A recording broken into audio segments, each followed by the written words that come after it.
Samantala, hirap naman mapasok ang ilang bahagi ng Adams, Ilocos Norte dahil sa mga nasirang tulay at kalsada. Nakabantay rin tayo sa pagudpod kung nasaan live si Darlene Kai. Darlene. Vicky, naantala yung pag-aayos ng ilang nasirang daan at tulay sa ilang lugar dito sa Ilocos Norte dahil nga sa sunod-sunod na pagdating ng mga bagyo. Isolated pa rin tuloy yung 3 sityo sa bayan ng Adams. Warak ang bahay. Warak. Oh, walang natirang bubong. Asan yung mga bubong? Napasigaw na lang si Ala nang makita ang bahay nilang winasak ng bagyong Marce noong nakaraang linggo sa Adams, Ilocos Norte. Sampo, walang natira. Ay mga yero. Nilipad. Halos walang itinira noon mula bubong, pader at gamit sa loob. Ang hirap po sa amin na mag-start ulit na wala rin naman po kasing pagkukuhanan kasi wala rin po kaming trabaho. Gawa po nung na-stop din sa bagyo. Tapos po talaga po, nalungkot po talaga kami. Sobra po. Ganito na muna ang bahay nila ngayon, pinagtagpi-tagping mga trapal, plastic at plywood. Pero hindi yan umuubra sa hangin at ulan ng mga sumunod at susunod pang bagyo.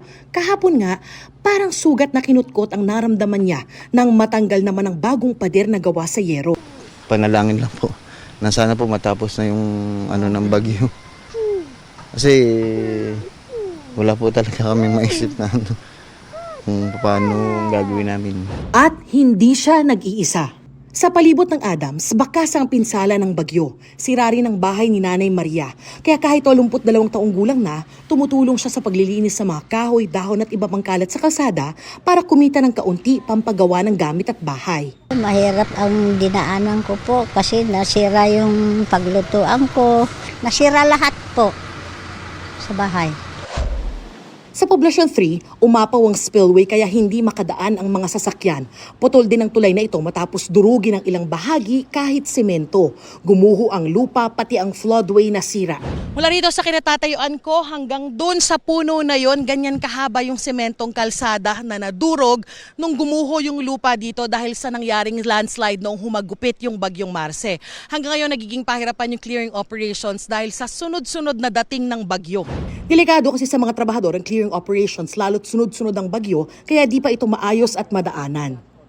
Pag pinagawa natin yung mga roads or landslide, pag umulan naman, naguguho na naman, nawawala. Tapos sayang kasi yung airport, nawawala tapos ganun. Hindi namin maayos yung daanan namin. Dahil sa mga nasirang tulay at daanan, isolated o hindi nararating galing labas ang 3 sityo ng Adams ayon sa MDRRMO. Pag nagbibigay kami ng relief, hindi po yun nakakarating yung mga 4 wheels, lakaran na lang po, binubuhat, lakaran. O di kaya single motorcycle pero risky po siya. Ganun po yung ginagawa namin. Mahalaga pa naman ang tulong lalo't pinadapa ng sunod-sunod na bagyo ang kabuhayan sa bayan. Dahil din kasi sa mga sirang daanan kaya hindi maibiyahe ang mga pananim ng mga taga rito. Pero tulad sa ibang lugar sa Northern Luzon, paubos na rin daw ang calamity fund ng Adams. We need help of, sa mga government, lalo na sa provincial government, sa national, humihingi pa ng tulong. Number 1 siguro yung mga equipment, saka yung mga funded for infrastructures, and then yung mga food na kailangan ng mga tao, and then yung mga replacement for the agricultural damages.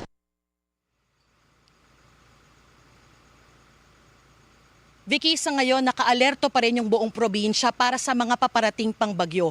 Unti-unti na rin inaabutan ng tulong yung mga apektadong residente bukod sa family food packs na galing sa DSWD. Namigay na rin yung provincial government ng Ilocos Norte ng construction materials para naman doon sa mga residenteng nasira yung mga bahay. Yan ang latest mula rito sa Ilocos Norte. Balik sa'yo, Vicky. Maraming salamat sa iyo, Darlene Kai.